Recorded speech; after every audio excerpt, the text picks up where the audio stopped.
Welcome back to the Berserk complete story right here at Mangastorian.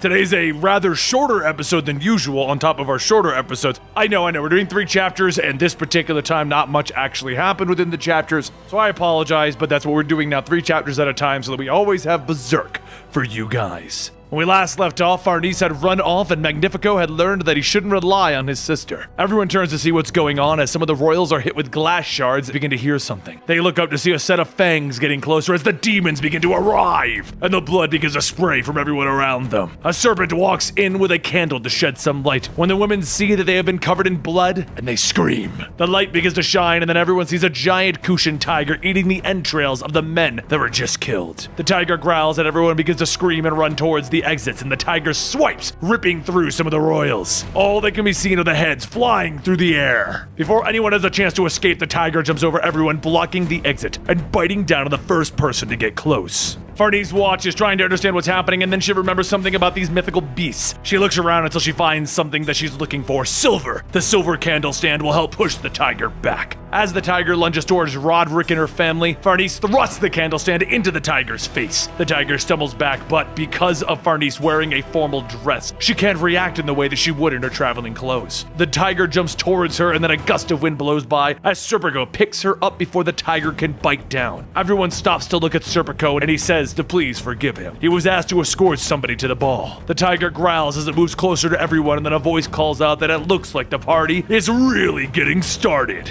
Just as Guts walks in and says that he pulls out his sword and he gets ready for the oncoming fight. Farnese asks how, why are they here? And Serpico smiles, watching Guts do what he does best. The royals begin to shout, stating that there is no way one man can take on that beast, and then they begin to look at the massive sword that he is holding. The tiger charges forward and Guts grits his teeth, swinging down, splitting the tiger in half. The two halves falls to the ground, and the royals all shout that that man is amazing. What army does he belong to? Guts tells the royals, not yet.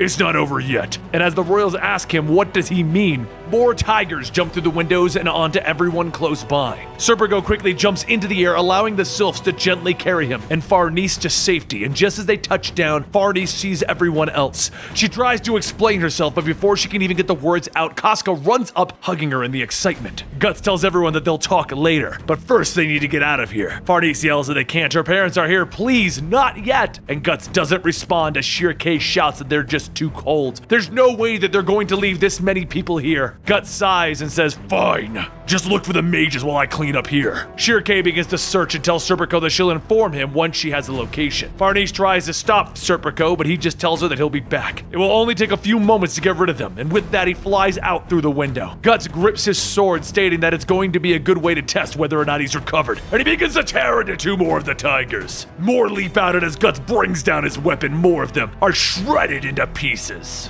The rest of the tigers begin to surround Guts, and he takes a deep breath as he stomps down, getting into his stance. Meanwhile, with Farnese and Shirke, a stray tiger begins to close in on 2 women when Shirke opens up her satchel. As she does, 2 thorny vines shoot out and wrap around the tiger's foot, holding it in place. She asks what is that, and Shirke tells her that it's the familiars that she's created. During the run on the beach, she realized that they needed a way to deal with the physical enemies. It's just improvisation, but it will do the trick. Now hold out your hand. Farnese does what Shirke asks, and Shirke slides a braided ring made out of the same vines, telling her that now the familiars will listen to her. She looks at the ring and asks, can she? And Shirke says that it's okay, even now she'll be able to control them. Back in the main fight, Guts cuts down another group of tigers when a sword shoots out, stopping one of them. Roderick holds his sword in the tiger's mouth, telling them that they are awful frightful. He then looks at Guts, asking if he's an acquaintance of Farnese. Guts tells him to just stop. Amateurs always get hurt when they try to help out. Roderick begins to struggle, holding the tiger, telling him that he really can't do that, not in front of the woman that he loves. And soon the tiger bites through Roderick's sword, and just as it leaps out, vines reach out, grabbing the tiger. Roderick looks up to see Farnese is the one who saved him, and she shouts to use the silver against these monsters. Roderick questions it at first, and then sees the silver candle stand and stabs it into the tiger's face. Outside, Serpico jumps down into the city's canals and finds the boat where the Kushan spellcasters are sitting. Few seconds later, back in the ballroom, the tigers suddenly stop their attack back, and Guts says that it seems that everything has been taken care of. Shirkei casts a spell freezing all the tigers in place, and everyone begins to poke them to make sure. Arnice's vines begin to coil back together, and Guts puts his sword away, stating that her parents and siblings are here. This is the noble world from which she is born from. Is this the last stop of her journey? She doesn't say anything at first and then tells him no. At last, she has come to understand that this place is just a cage of stone and not a place where she would want to return. It is simply a place where her journey started long ago, and she has only come here to visit, and that is all.